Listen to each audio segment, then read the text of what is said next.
video is dedicated to Gemma May Varney, the organizer and founder of the Boulder Cello Project, which is a cello choir for amateur cellists of all levels and abilities in Boulder, Colorado.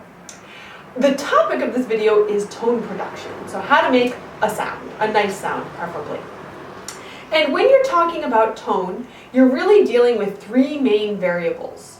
Your contact point, otherwise where in the highway your bow is located, the amount of weight you're putting into the string, how heavy your arm is, and the speed of the bow, or basically how much bow you're using. So these three variables are what you can adjust to change your sound. And generally speaking, if your bow is further up toward the fingerboard, you're going to get your best sound when you have a lighter, faster bow, so. And when you're closer to the bridge, you're going to need a slower, heavier bow. Okay? Now you'll hear that those sounds have different colors, but both are clear and pure tone. And depending on what the character of your piece is, you would decide which would maybe be a more appropriate contact point. Now, just let me show you for comparison's sake. If I were to try a light, fast bow down here near the fingerboard, it would sound awful, kind of like this. Right? Not a pretty sound. And if I were to try a slow, heavy bow up by the fingerboard, it would sound like this. Not good. All right, so for any given contact point, there's kind of going to be one appropriate balance of weight and speed that will get you your best sound. All right? And for each spot, you need to kind of basically play around with it and experiment to figure out what that balance is. So most of the time we will be playing with a contact point that is somewhat in the middle. And there's a specific way I like to think about the amount of weight that is needed to get your best sound here. And that is, if any of you have ever pet a big dog before, if you own a big dog, the amount of weight you need in the string is going to be very similar to the amount of weight you would use if you were sinking into your dog's fur and petting it in a way that satisfied you both very much, right? So if you've got this big dog and you're just lightly skimming the surface of its fur, the dog is going to be totally unsatisfied. And if you press down really hard into the fur, then the dog is going to get mad and bite you. So it's that feeling right in the middle where you're sinking into the fur and feeling the resistance on it, but not pressing or pushing. That's about the amount of weight you're going to need when you're playing with that contact point that's right in the center. Okay, so when you actually have your bow in your hand, you can imagine yourself sinking into the fur and just pulling, feeling that resistance of the string.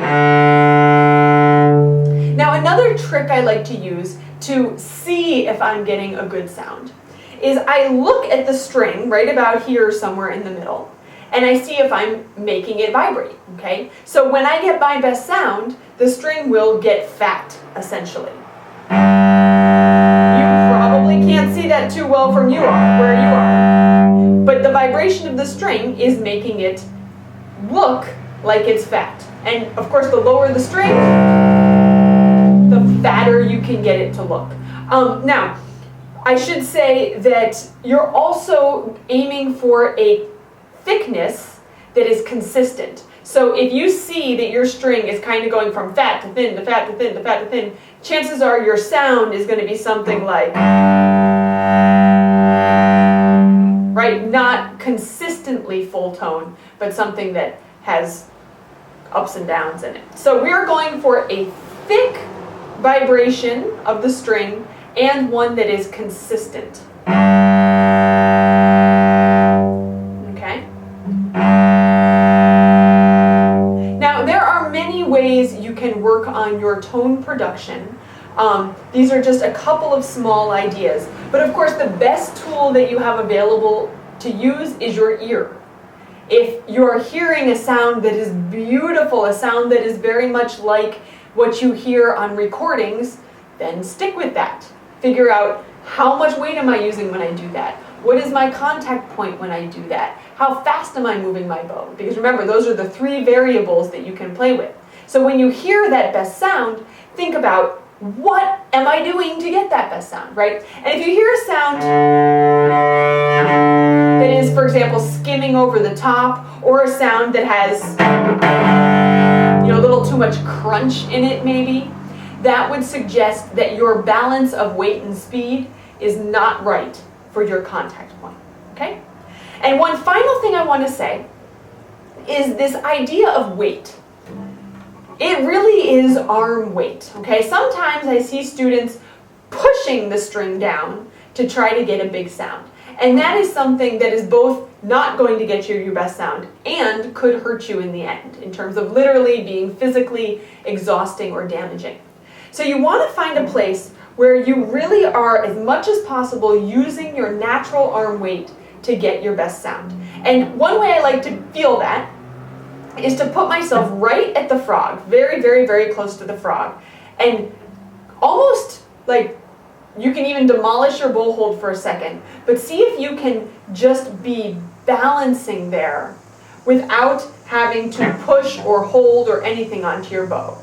You're just sitting on the string, okay? And that is the way you want it to feel every time you come back to the frog. Now, when you go out to the tip, there is a little bit of hanging on to your bow that has to happen, but as soon as you come back to the frog, you let it release, and your arm weight is just plopped down there, okay? So, think weight, not pushing.